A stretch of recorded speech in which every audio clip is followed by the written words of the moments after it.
थांब, स्क्रोल करू नकोस. कदाचित हा संदेश स्वामी आज तुलाच सांगत आहेत. आपण सगळे प्रार्थना करतो ना, रात्री उशीवर डोकं ठेवल्यावर मनातलं सगळं देवाला सांगतो आणि मनापासून अपेक्षा करतो की उद्या काहीतरी बदल होईल. पण जेव्हा काहीच होत नाही तेव्हा मनात प्रश्न येतो, स्वामी ऐकतात का खरंच? ऐक, स्वामी नेहमी उत्तर देतात. फक्त उत्तराची वेळ आणि भाषा आपल्याला लगेच कळत नाही. जेव्हा काही आपल्या भल्यासाठी असतं तेव्हा स्वामी हो म्हणतात.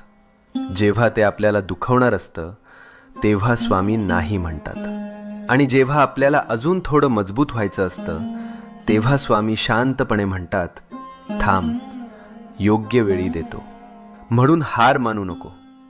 तुझ्या प्रार्थनेचं उत्तर येतंय. फक्त थोडा विश्वास, थोडा धीर, मनात शांतपणे